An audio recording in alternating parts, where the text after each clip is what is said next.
একজন ওয়াইফ হিসেবে কখনো আপনি আপনার স্বামীর ফাইন্যান্সিয়াল স্টেটাস অর্থাৎ অর্থনৈতিক অবস্থান নিয়ে যেই মেয়ে স্বামীকে কটাক্ষ করে বিশ্বাস রাখেন সেই মেয়েকে কখনো তার স্বামী কলিজার থেকে মন থেকে ভালোবাসতে পারে না, ঠিক কিনা বলেন? একজন স্বামী যখন বাহিরে কাজ করে বাসায় ফিরে আসে, সে একা ফিরে আসে না, অনেক প্রেশার নিয়ে, অনেক চাপ নিয়ে, বাসার চাপ, কাজের চাপ, বসের চাপ, অফিসের চাপ, এই সব কিছু নিয়ে ক্লান্তি মাখা মুখ নিয়ে সে বাসায় প্রবেশ করে। আর আপনি এসে শুরু করলেন, তোমার ইনকাম এত কম কেন, এই কয় টাকা দিয়ে আমরা চলবো কেমনে, ট্যুর করবো কেমনে, ওইটা কিনবো কেমনে, এই সব পূরণ হবে কেমনে? What is this? What is this behavior? You should support him from your heart. আপনি বলেন যে যান, আপনি বসেন, আপনার কি লাগবে আমাকে বলেন, একটু পানি দেন, যত্ন নেন, ভালোবাসা দেন। আরে যেই স্বামী আজকে 20,000 কামাই করে, আপনার ভালোবাসা পেলে, যত্ন পেলে, খাতিরদারি পেলে, আপনার হাজবেন্ড 10,000 নয়, একদিন 10 লাখ ইনকাম করে দেখাবে, ঠিক কিনা বলেন? He is not sitting idle. He is trying his best. And he is limiting his cross just to make you happy. প্রত্যেক দিন স্বামীটা মাথার ঘাম পায়ে ফেলছে বউকে হ্যাপি রাখার জন্য। আমরা যারা জব করি, যারা চাকরি করি, বিজনেস করি, কাজ করি, আমরা আমাদের জন্য সব কিছু করি না, আমরা ওয়াইফের জন্য করি, আমরা সন্তানের জন্য করি।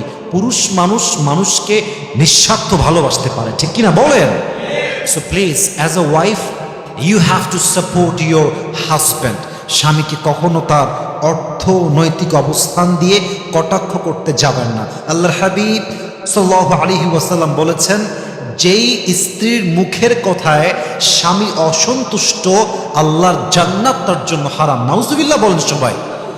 এই জন্য প্লিজ আমার প্রিয় বোন, আমার শ্রদ্ধাভাজন মা, আমার রেসপেক্টেড সিস্টার, প্লিজ আপনার হাজবেন্ডকে কখনো অর্থনৈতিক অবস্থান নিয়ে কটাক্ষ করবেন না, বরং সাপোর্ট দিবেন। আল্লাহ প্রত্যেকটা মা বোনকে বোঝার তৌফিক দান করুক। আমরা সকলেই জবান খুলে পড়ছি আমিন।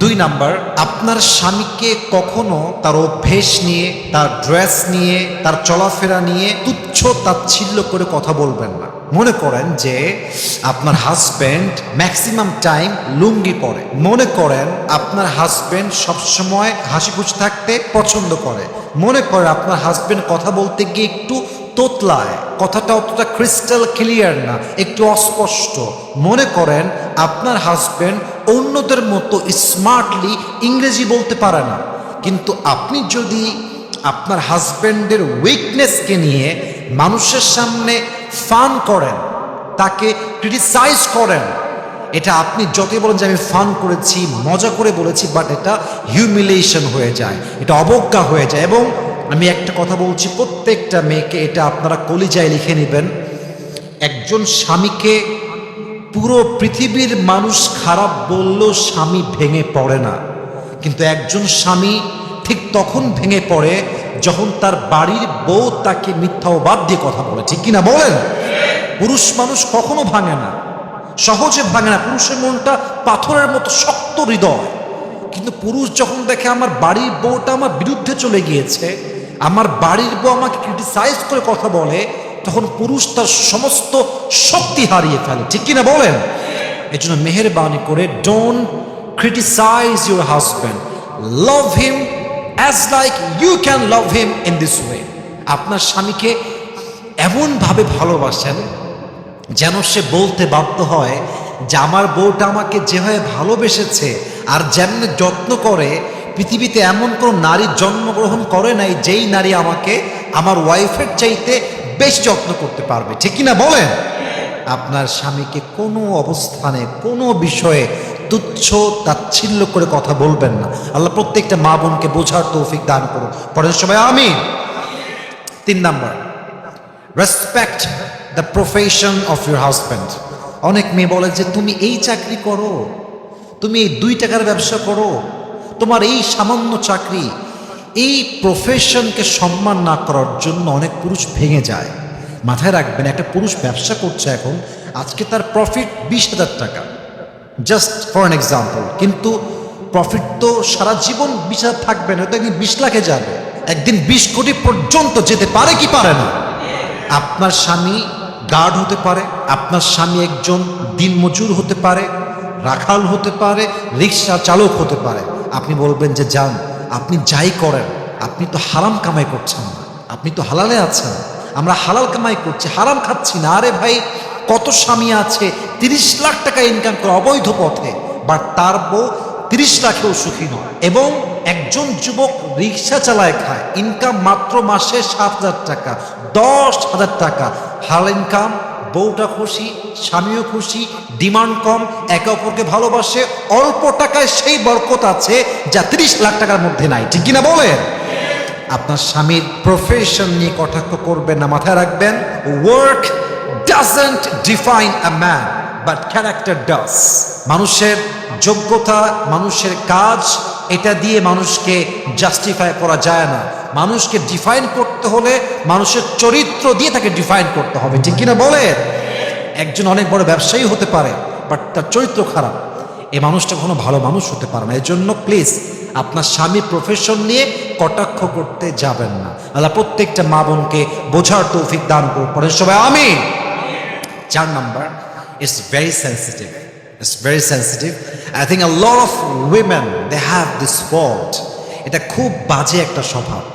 অনেক মেয়ে কথায় কথায় অভিযোগ করে, এইটা নাই, ওইটা নাই, এইটা খারাপ, ওইটা খারাপ, আমার এই বাড়ি পছন্দ না, আমার এই আলমারি পছন্দ না, আমার এই শোকেস পছন্দ না, আমার এই ড্রেসিং টেবিল পছন্দ না, এইটা চেঞ্জ করো, এটা ভাল লাগে নাই, তোমার মায়ের ওই কথা ভাল লাগে নাই, তোমার বোনকে ভাল লাগে না, তোমার এই কথা পছন্দ না। সারাটা দিন, all the day long she complains a lot. সারাদিন অভিযোগ, এইটা হবে না, এইটা চাই না, ওইটা ভাল লাগে না। এই অভিযোগের জন্য স্বামী একটা পর্যায়ে গিয়ে একদম বিরক্ত বোধ হয়ে যায়, একদম বিরক্ত হয়ে যায়, এবং এই সম্পর্ক একদিন তালাক পর্যন্ত গড়ে যায়। ঠিক কিনা বলেন? ইভেন আপনারা আমার কথায় মাইন্ড করবেন না, অনেক মেয়ে তো স্বামীর মুখের উপর বলেই ফেলে যে তোমাকে বিয়ে করা আমার জীবনের সবচেয়ে বড় দুর্ভাগ্যের বিষয় ছিল। কেন দুর্ভাগ্যের বিষয়? খাওয়ার ঠিক নাই আমার, আমার নতুন জামা নাই, আমার এই নাই সেই নাই, এই জন্য দুর্ভাগ্যের বিষয়। তো লাইফ পার্টনার মানে কি হইল? লাইফ পার্টনার মানে হচ্ছে আমার কম হোক বেশি হোক আমি তোমার সাথেই আছি, আমার কম হলেও চলবে, বেশি হলেও চলবে, বাট তুমি না থাকলে আমার চলবে না। ঠিক কিনা বলেন? এটা খুব বাজে কাজ কারবার, যা আপনার স্বামীর আপনি সবসময় তার বিষয়ে অভিযোগ করেন। মেহেরবানি করে অভিযোগ কম করবেন। যার জীবন, আল্লাহ হাবিব বলেছেন, যেই মেয়ে, যেই মানুষ যত শুকরগুজার, যার জীবন অভিযোগ যত কম, তার জীবনটা তত বেশি শান্তিপূর্ণ। সুবহানাল্লাহ পড়েন সবাই। So please don't complain. 4 number, অভিযোগ করতে যাবেন না স্বামীর ব্যাপারে। 5 নাম্বার কথা বলে শেষ করতে চাই, অবশ্যই খেয়াল রাখবেন যে কোনো মিস্টেক আপনার স্বামীর হতে পারে, আপনার হতে পারে, কিন্তু চাপাই দিবেন না, দোষ চাপায় দেয়, বলে যে এই সব কিছুর পেছনে একমাত্র তুমি দায়ী। আজকে আমাদের একটা কার নাই, তুমি দায়ী। আজকে একটা শহরে জমি নাই, একমাত্র তুমি দায়ী। আজকে আমার ছেলে খারাপ হয়ে গিয়েছে, তুমি দায়ী। What is this? স্বামীকে আপনি দোষারোপ করে কি লাভ পাবেন? ভাগাভাগি করে নেন, যে সমস্যা তোমারও আছে আমারও আছে, আমাদের সলভ করা উচিত। মাথায় রাখবেন যে ভালোবাসার ভিতরে সব কিছু দুইজন মিলে সলভ করতে হয়, একতরফা দিয়ে সব কিছু হয় না, একতরফা দিয়ে সব কিছু সমাধান আসে না। উভয় পক্ষকে সেম লেভেলে এফোর্ট দিতে হবে, সমাধানে আসতে হবে। যদি এফোর্ট দুইজন মিলে দেয়, বিশ্বাস রাখেন মৃত্যু পর্যন্ত এই সম্পর্ক ভাঙতেই পারে না। ঠিক কিনা বলে? এজন্য একতরফা কখনো স্বামীকে দোষ চাপাই দিবেন না, ভাগাভাগি করে নেন। দোষ যত চাওয়াবেন স্বামী ভালোবাসা তত কমতে থাকবে। আল্লাহ আমাদের প্রত্যেকটা মা বোনকে এই 5টা বাজে গুণ থেকে, 5টা বাজে বিষয় থেকে হেফাজত করুক। আমরা সকলেই মন খুলে পড়ছি আমিন।